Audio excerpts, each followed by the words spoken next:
Willkommen zur neuen Folge Buch des Monats. In diesem Format gebe ich euch Buchempfehlungen, um unserer selbst bewusster zu werden, an unseren Zielsetzungen zu arbeiten und diese auch erfolgreich zu erreichen. Wie bereits im Buch des Monats April mit Start with Why werde ich euch auch in diesem Video ein Buch empfehlen, was eher aus der unternehmerischen Perspektive wertvoll und lehrreich ist. Mein Ziel ist es nämlich, uns als Menschen und Personen wie Projekte wahrzunehmen, uns zu optimieren, an uns täglich zu arbeiten und an uns konstruktiv zu arbeiten, aus uns nachhaltige, gesamtgesellschaftlich verantwortliche Menschen zu machen. Legen wir also sofort los. Ich freue mich auf eure Unterstützung in Form von Likes, Kommentaren und eines Abos. Los geht's! Meine Buchempfehlung für den Monat Mai ist The Lean Startup von Eric Rice. Dieses Buch ist ein New Yorker Bestseller aus dem Jahre 2011 und umfasst knapp 300 Seiten. Das Buch ist unterteilt in 3 Kapitel: die Vision, das Steuern und die Beschleunigung. Und vielleicht noch zu den einzelnen Begriffen im Titel. The Lean Startup. Startup steht für jede Gründung mit der Intention, neue Infrastruktur zu erschließen, ein Problem aus neuen Perspektiven zu bewerten und zu lösen. Das im unternehmerischen Sinne.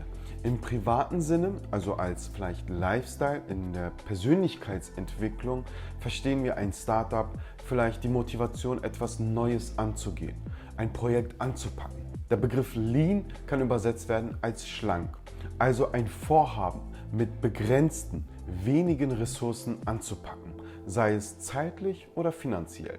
Wir haben alle unsere Vorstellungen, Visionen und Erwartungen. Eric Rice beschreibt mit The Lean Startup, wie wir diese sinnvoll und nachhaltig anpacken sollten und wie wir unsere Ziele und Visionen auch tatsächlich erreichen können. Zum Erreichen dieser gesetzten Ziele kommt es nämlich neben unserer Vorstellungskraft oder den ganzen theoretischen Kram, den wir nutzen, um uns ausmalen zu können, wie mögliche Entscheidungen zu welchen Ergebnissen sie führen können. Eigentlich auf die Umsetzung an und auf unsere Reaktion auf Zwischenergebnisse. Denn das Leben ist wie jedes Unternehmen auch nicht linear.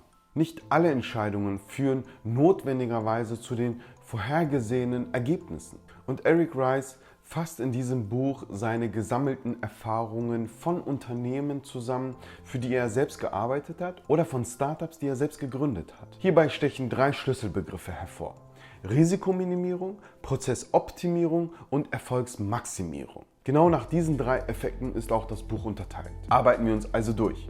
Phase 1: Risikominimierung. Das Buch zusammengefasst in einem einzigen Satz wäre: Fang einfach an. Plan nicht alles bis ins letzte Detail. Und ganz wichtig, warte nicht, bis du glaubst, endlich bereit zu sein, bis alle Umstände perfekt sind oder bis du genug Daten und Informationen gesammelt hast, damit es endlich soweit ist, damit du damit anfangen kannst. Einfach anfangen.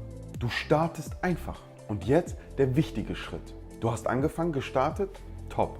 Und jetzt beobachte, analysiere und lerne. Geh nicht nur von deinen eigenen Glaubenssätzen aus und nehme nicht deine Voreinstellung als Maßstab. Lass dich überraschen und reagiere einfach richtig. Wir beobachten häufig an uns selbst, dass wir uns viele Gedanken über Sachen machen, die wir eigentlich angehen wollen. Wir denken die Sache einfach tot. Und ohne dass wir bereits angefangen haben, stellen wir uns irgendwelche Szenarien vor, um die Sache eigentlich uns selbst tot zu reden. Unsere Vorstellungen machen dann entweder alles kaputt oder im besten Fall sind sie einfach komplett unfundiert. Wir machen uns einfach zu viele Gedanken darüber. Was könnte passieren? Wie könnte es ausgehen? Was hätte, wenn, wie? Wenn ich das tue, kann jenes passieren und dann wird es sicherlich so ausgehen. Dieses Produkt wird sicherlich erfolgreich sein aus diesen und jenen Gründen. Und dann Überraschung. Nicht dein vorhergesagtes Produkt ist erfolgreich gewesen. Nicht Produkt A ist durch die Decke gegangen, sondern Produkt B. Nicht deine vorgeahnte Zielgruppe A war die richtige, sondern die Zielgruppe B, mit der du überhaupt nicht gerechnet hattest. Fasse also deine Vision als Experimente auf, die du gerne umsetzen möchtest, aus denen du lernen möchtest. Nicht nur in Hinsicht auf dein Geschäft, sondern auch auf dich als Person. Du möchtest beispielsweise gerne lesen. Warte nicht, bis du genug Zeit dafür eingeräumt hast. Denke dir nicht, ich fange erst an, regelmäßig zu lesen, wenn ich diese stressige Zeit hinter mich gebracht habe, wenn ich genug Zeit dafür habe. Wenn ich mir erstmal diese Zeit eingeräumt habe, werde ich regelmäßig jeden Tag 30 Seiten lesen. Ich brauche aber noch etwas Zeit. Nein, das ist totaler Bullshit. Und lass mich dir etwas verraten. Diese Zeit, frei von Stress, wo du genug Zeit eingeräumt hast, um jeden Tag 30 Seiten zu lesen, wird niemals kommen. Also einfach anfangen. Du wirst nämlich merken, dass du ganz bestimmte Routinen entwickelst und diese sich auch an ganz bestimmten Mustern orientieren. Vielleicht liest du früh um 7 Uhr besser als am Abend vor dem Schlafengehen. Ganz zu deiner eigenen Überraschung. Setze dir also nicht selbst zu viele Erwartungen. Fang einfach an und guck, was sich ergeben wird. Das auf der persönlichen Ebene. Eric Rice nimmt das natürlich auf der unternehmerischen Ebene und nennt diesen Prozess MVP. Also auf Deutsch, bring irgendetwas, dein Produkt oder ein Projekt, was du umsetzen möchtest, erstmal mit den minimalen Funktionen auf den Markt und teste erstmal, wie es überhaupt ankommt. Ein klassisches Beispiel ist es auch zum Beispiel mit den Webseiten. Du möchtest eine tolle Webseite, selbstverständlich, aber mache es erstmal so, dass es mit seinen minimalen Funktionen überhaupt konsumierbar ist. Habe nicht im ersten Schritt die Erwartung, eine super geile, toll designte Seite online zu stellen. Die Seite muss nicht perfekt sein und bis ins letzte Detail durchdacht sein. Erstelle erst ein MVP deiner Seite. Teste die ersten Reaktionen und dann Phase 2, Prozessoptimierung. Oder wie es Rice beschreibt, Steuern. Du hast nun die ersten Erfahrungen gemacht. Beobachte, was gut läuft und was weniger gut läuft. Du erkennst langsam Muster, doch das Ergebnis befriedigt dich noch nicht. Und du hast noch nicht genug Erfahrungen und Daten gesammelt. Du brauchst mehr. Führe also bewusst Tests durch. Was wäre, wenn ich statt um 7 Uhr anfange, Buch zu lesen, um 8 anfange oder um 6 anfange? Wenn ich statt 30 Seiten 20 Seiten lese? Schaffe ich es gleichzeitig auch auf einem Laufband zu joggen? Kann ich Zeit sparen? Kann ich durch mein Zeitmanagement meinen Alltag optimieren? Und worauf kommt es überhaupt an? Auf welche Prozesse, damit mein Alltag optimiert ist? Was muss ich messen? Welche richtigen Fragen muss ich überhaupt stellen? Abschließend in diesem Kapitel, halte durch. Denn nur durch Beständigkeit wirst du zu gesunden Daten kommen. Deine Informationen aus deinem Experiment werden erst dann nachhaltig sein. Und dann Phase 3, Erfolgsmaximierung. Oder mit Eric Rice Worten, Beschleunigung. Du hast jetzt einen Stapel an Informationen, Gewohnheiten, Reaktionen, Bedürfnisse und Gefühle. Du weißt jetzt, was erfolgreich laufen kann, unter welchen Umständen und welche nicht. Sortiere diese jetzt, ordne sie, kategorisiere sie und adaptiere die Auswertung in deinen Prozess. Und das Wichtige ist, zöger nicht dabei. Mach es schnell und mach es wieder einfach. Informationen, die du jetzt nämlich in diesem Prozess erhalten hast, sind vielleicht welche, die zuvor außer dir noch niemand gemacht hat. Nutze diese Daten und gehe neue Pfade. Erschließe neue Infrastrukturen. Ebne Wege, die nur für dich individuell nachvollziehbar sind, die auf deinen eigenen Daten und Informationen fundieren. Diesen neuen Weg, diese Herangehensweise nennen wir Innovation.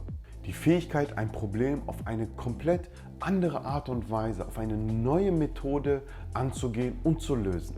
Einmal gelöst, ihr ahnt es, beginnt von vorne. Zurück also zur Phase 1. Und wieder das Entscheidende dabei ist, worauf Eric Rice eingeht, ist, diesen Zyklus so oft wie möglich zu wiederholen. Das ist also keine Methode, die man nur einmal im Jahr oder einmal in einem Businessmodell ausüben sollte. Wiederholt diesen Prozess immer wieder, immer wieder. Es geht darum, mit dieser Methode so schnell wie möglich Entscheidungen auszuwerten, Produkte auszuwerten. Wie gut kommen sie an? Je öfter und je schlanker ich diese Methode anwende, umso besser. Und dieser schlank gestaltete Prozess kann uns zu noch effektiveren Resultaten verhelfen. Eric Rice beschreibt anhand vieler Beispiele, welche Erfahrungen Unternehmen gemacht haben, welche Fehler sie gemacht haben und wie sie mit diesem schlanken Move quasi Zeit und Kosten sparen konnten und wie sie letztendlich zu Erfolg gekommen sind. Er gibt auch viele individuelle Beispiele, welche Erfahrungen er an Unternehmen gemacht hat, für die er gearbeitet hat oder von Unternehmen und Startups, die er selbst gegründet hat. Dadurch ist dieses Buch sehr anschaulich gestaltet und auch einfach leserlich. Die Sprache ist auch relativ einfach gehalten. Ihr findet wieder einen kostenlosen Probemonat in der Videobeschreibung. Dort findet ihr das Buch The Lean Startup, einfach zum Anhören. Schließen wir ab.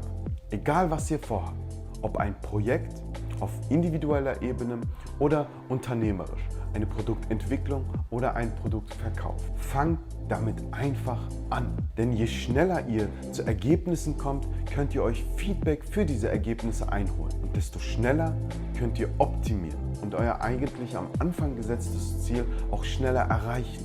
Du willst das scheinbar Unerreichbare, Unmögliche erreichen und schaffen? Dafür gibt es nur eine Lösung und nur einen Weg. Du musst einfach anfangen.